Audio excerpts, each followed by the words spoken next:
I always believed marriage was supposed to be about trust, loyalty, and building a future together.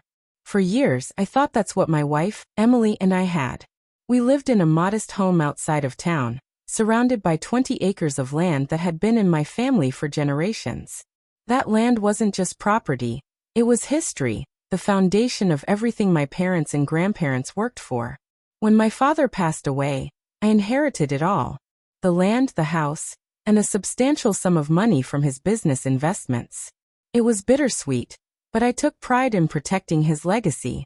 Emily, on the other hand, seemed more excited about the inheritance than the memories behind it. She kept asking questions. How much money was left, what the property was worth, how we could use it better. At first, I brushed it off, thinking she just wanted to secure our future. But the small things started piling up. She became distant, spending more time on her phone than with me. She took late-night work calls that stretched for hours. She stopped talking about family or long-term plans, and instead started dropping comments about how she deserved more out of life. The final crack came one night when I overheard her on the phone in the kitchen. Her voice was low, urgent, but the words cut straight through me. "Don't worry, once the divorce goes through, I'll get half of everything. We'll finally have the money to start fresh." I felt like the air had been sucked out of my lungs. My wife wasn't just unhappy, she was scheming, planning to take the inheritance my father left me and hand it over to someone else. I wanted to storm in, confront her, scream, but my instincts told me to wait. I wasn't just a husband anymore. I had to become a strategist. If she wanted a divorce, then I would give her one, but not on her terms. The next morning, I acted as if nothing had happened. I kissed Emily on the cheek, wished her a good day, and went about my routine. Inside, though, I was already planning. I quietly reached out to a lawyer I trusted, someone who knew my family's history and understood exactly what was at stake. When I explained what I had overheard, he didn't even flinch. "If she's planning to take your inheritance, she's in for a surprise," he said. "That land and those funds are protected by law. They can't be divided in divorce, it's yours alone." Hearing that gave me the clarity I needed. I didn't confront Emily right away. Instead, I started gathering proof. I checked phone records, tracked her late-night absences, and eventually caught her meeting with a man outside a cafe. They were laughing, holding hands, acting like they had the world figured out. I snapped the photos quietly, each one a piece of evidence that told the real story. Meanwhile, at home, Emily grew bolder. She began dropping hints about divorce, testing the waters. "People change, James," she'd say. "Sometimes relationships just run their course." I would nod, play along, and let her believe she was in control. The truth was, every word out of her mouth only solidified my resolve. Finally, she laid her cards on the table. One evening over dinner, she sighed dramatically and said, "I think it's time we go our separate ways. You know, for both our sakes."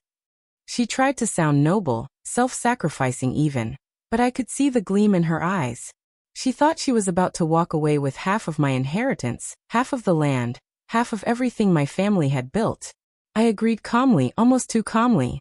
"If that's what you want, Emily, then we'll do it." She looked shocked for a moment, like she expected me to beg or fight. But I didn't. Because deep down I knew something she didn't.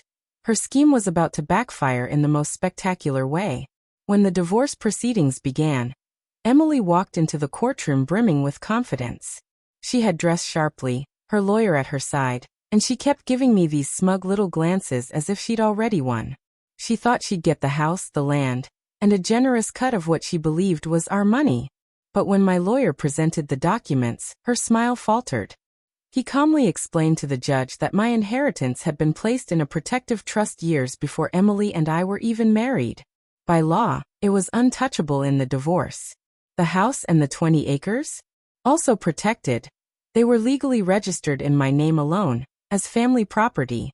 Then came the photographs. My lawyer placed them neatly on the table.